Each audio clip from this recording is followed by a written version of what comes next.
Do you think they're really going to do it? No. Or do you think this is the beginning of let's play the leverage game with Christian Gonzalez? He wants $90 million guaranteed, $95 million guaranteed, $100 million guaranteed, and over our dead bodies are we giving that to him?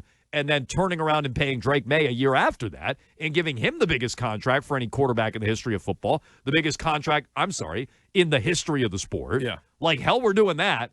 So it's time to start playing a leverage game with Gonzalez, and this is the beginning of that. Yeah, I think it's more that. I think that it's not going to come to the franchise tag. Otherwise, you should just trade him and maximize your value for him. Be like the Jets and trade Sauce Gardner, which I don't want them to do. I'm just saying, like, if you're going to drag this thing out, risk a holdout, risk it bleeding into the season, it makes no sense. And it even started after the Super Bowl, right? Wasn't it Mike Reese that said, you know, of all the things to look at this offseason, like, how does Gonzalez approach this? Or how does Gonzalez, like, what do you mean Gonzalez? Gonzalez's approach, exactly. Gonzalez just played 3 seasons in the NFL, had a great playoff run. You want one it? of the best corners in the league, sure. So Mike Reese highlighted, I forgot about this.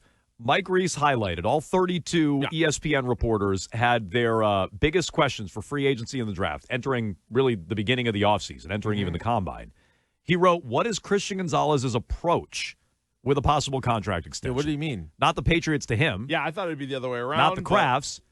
But so interesting, and this is where he's going to make a ton of money. It's his turn, right? These top guys at their positions, when they become not even free agents, when they become contract extension eligible. That's why, like, last year when this came up, it was kind of confusing.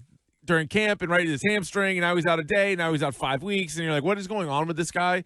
And people were like, oh, pay him. It's like, well, they can't. Like, the rule says you can't pay him after 2 years. So if it was any kind of a holdout, it was a very strange one. But now we said at the time, like, put a pin in it, circle back next year. And if he doesn't have his contract by camp next year, I don't expect to see him. When I have the Binocs out on the third level there, I don't think he'll be out there. I can't wait. Now, my guess is to how things went a year ago, Keith. You're right. They couldn't officially offer him a contract, but that doesn't mean you can't start talking and getting the framework of a deal, or at least an idea of what the players' camp and his agents think he deserves.